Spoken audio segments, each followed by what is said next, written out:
Welcome to another week here in the House of Classics. Today, we're discovering a rare Bugatti that spent over 70 years underwater. Welcome to Double Clutch.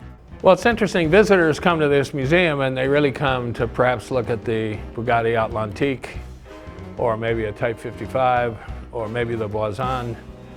And that's what's in their head as they drive up here. When they leave, almost inevitably, they're talking about this car, which is known as the Bugatti of the Lake or the Beauty of the Deep. And it's because the story is so intriguing. In 1925, this car was built. It's a Type 22 Brescia racing Bugatti. And it was owned and raced by Rene Dreyfuss, maybe the most famous of all the Bugatti drivers. And as the story goes, he was in a poker game in Paris with a Swiss gentleman who was a professional gambler. And theoretically, after several bombs of champagne, their betting got higher and higher. In any case, Rene Dreyfuss bet on the hand he held this Bugatti as his stake in that hand. And he lost. So the Swiss gentleman took the car, drove it back from France was on his way to Ascona in Switzerland, and he got to the border, and the French customs agents and the Swiss customs agents said, "Where do you think you're going?" He said, "No, I'm a Swiss citizen, and here's my passport, etc., etc." They said, "Well, you may be a Swiss citizen, and that passport might work for you, but you're not bringing this car in there because this car has not been through customs and it does not have papers." So they were going to charge him customs duty on it, and like most gamblers, they're either flush or broke, but there's nothing in between. He happened to be broke at the time, so he couldn't pay the customs duties. So they said, "Look, we'll give you 2 weeks to come back here and redeem your car. Otherwise, we're confiscating it."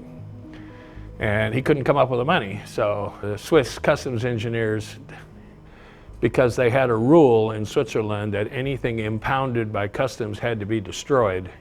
So what they decided was a brilliant idea. They were going to shove this car into one of the great lakes right there, Lago Maggiore. But they were going to put it on the end of a 35-foot chain, and so that it would be suspended from a chain, and then after the heat died down and the media died down about it, they would pull the car back out, then they'd have themselves a free Bugatti, which was a brilliant idea, except that they used a rusty chain. And so one of the links broke, and the car fell from 35 feet down to 173 feet down at the bottom of Lago Maggiore. And of course, this was 1935. There was no way you could pull out a car out of a 173-foot lake. At the time, they didn't have the technology. So it sat there all the way through to the 90s. And divers used to go down there, and that was like part of your bucket list. Did you ever see the Lady of the Lake? And so if a diver would go down and be able to see it, then they could check their bucket list. And children used to be told the story, you know, the Bugatti of the Deep, the Lady of the Lake, almost like a Mother Goose riddle. And so the son of the president of Ascona Diving Club, Domino Tagmani, who was 19 years old, also a diver, was in a carnival, and a bunch of gang of youths attacked him and beat him up so bad that he actually died. And so the Ascona diving team decided that they were going to try to go down and lift this car out of the lake and auction it off and take the money and use it to fund a trust to combat youth violence.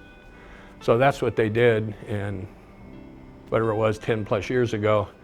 At Bonhams in Paris, they auctioned the car, and Bonhams agreed to give them all the money, not charge auction fee, and go to fund this effort. Well, the whole story, when I read it, got to me. Rene Dreyfuss, Brescia, poker game, champagne, youth violence, bringing it up out of the lake. So I couldn't resist. And although, you know, we talk about stories with cars. Cars are nice, stories are better. What I ultimately had to bid to get this car, better make it a good story, because it was way more than the car probably fundamentally was worth. But then the question is, what do you do with it? And the car had fallen in the mud on its side, So this entire side is protected by the mud. So it's a freshwater lake, and mud is a preservative. And so the other side was completely, which faced up in the water, was completely worn away, but this side was preserved. It kind of demonstrated that it might have been a brilliant piece of sculpture by Ettore Bugatti, but Mother Nature was the final sculptor that turned it into this. So our conclusion was we should never touch it, just preserve it, figure out how to save the metal. We retained University of Michigan to help us understand what you do with things that are brought out of the Mediterranean, and you want to preserve it.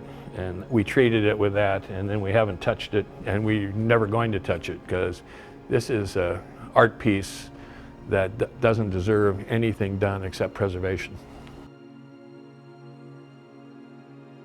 We hope you enjoyed this classic car story and its unique journey. We'll see you on Thursday, where we'll continue our 55 Buick restoration here on Double Clutch.